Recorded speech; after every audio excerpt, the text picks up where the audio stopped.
Checking cabinet installation.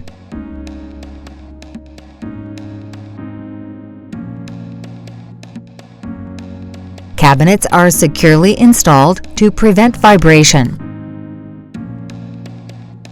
Copper bars for parallel connection are correctly and securely installed in good contact with each other.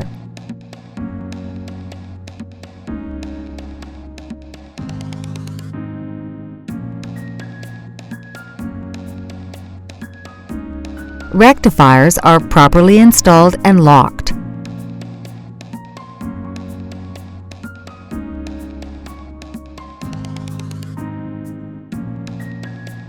MDUs are properly installed and signal cable terminals are reliably connected.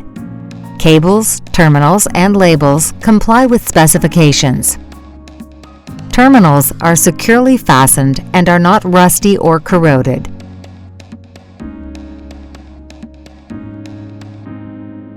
AC and DC power cables are separately routed and do not cross over each other.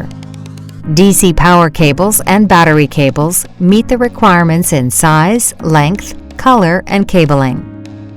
Cable jackets are free from damage or carbonization due to overheating.